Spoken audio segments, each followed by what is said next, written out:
Yo sé que estás aquí. Siento tu camino. Hola mis hermanos, que el Señor les bendiga. Continuando con nuestro discipulado, estamos viendo el tema ¿qué es el pecado? En clases anteriores hemos visto algunas consecuencias del pecado. El día de hoy vamos a ver el tema que el pecado esclaviza. Bueno, la definición de esclaviza viene de la palabra esclavo. ¿Y qué significa ser esclavo? Un diccionario dice que una persona que carece de libertad por estar bajo el dominio de otra. Otra definición es, está dominado por una pasión o por un vicio que necesita para vivir y sentirse bien. Bueno, la esclavitud data de la más remota antigüedad. Antiguamente aquel que tenía mucho dinero podía tener un esclavo y podía hacer lo que quisiera con él.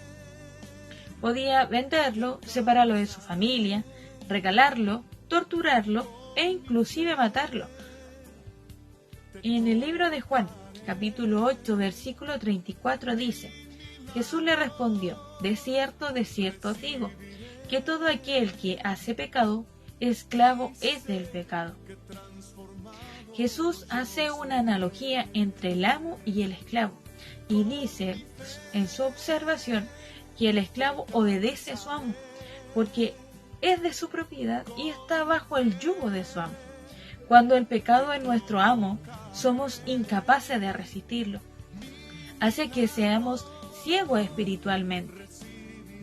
Cuando el pecado es nuestro amo y domina nuestra vida espiritual, hace que nosotros no nos resistamos a él.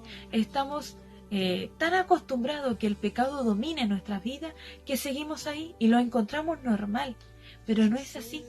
El pecado, ¿qué es el pecado? En general es todo lo que nos separa de Dios, de Cristo. Y ahí recordamos que vivir en el pecado es muerte, porque estamos a merced de Él, estamos a merced del pecado y su voluntad. Algunas veces el pecado hace que nos separamos de nuestros seres amados. Hacemos que nos separemos de ellos. También hace que nos desenfoquemos de nuestros objetivos personales o nuestras metas. Es tanto el poder del pecado en la vida espiritual que hace que nosotros sintamos que es algo normal, pero no es así. Pero ¿saben qué? El poder de Cristo puede vencer al pecado y también hace que seamos capaces de resistirlo. Es tanto el poder de Dios, es tanto el dominio de Dios, la grandeza de Dios que vence al pecado. Y lo vemos en el libro de Romanos, capítulo 6, versículo 17, que dice: pero gracias a Dios, que aunque eras esclavo del pecado, habéis obedecido de corazón aquella forma de doctrina a la cual fuisteis entregado.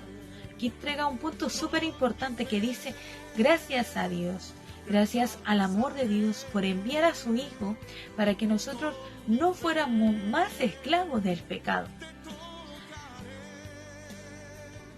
Antes vivir en el pecado era tan normal como respirar, pero ahora nos damos cuenta que cuando obedecemos a Cristo, cuando tomamos la decisión, tomamos esa hermosa decisión de aceptar a Cristo y hacerlo soberano en nuestra vida, se rompe esa esclavitud de pecado.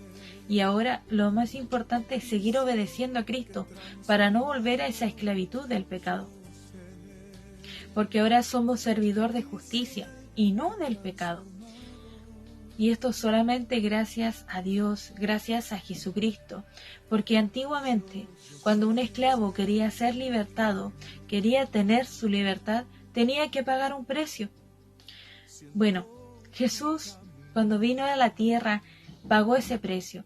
Y fue a través del precio de su sangre bendita. Gracias a su sangre, nosotros ahora somos libres. Somos libres de ser esclavos del pecado. Gracias al amor de Dios, gracias al sacrificio de Jesús. Y ahora es nuestra decisión si queremos seguir bajo el dominio del pecado, bajo la esclavitud del pecado, o seguir bajo hasta este servicio de justicia. Es solamente nuestra decisión. Esta ha sido la clase del día de hoy. Que el Señor les bendiga grandemente.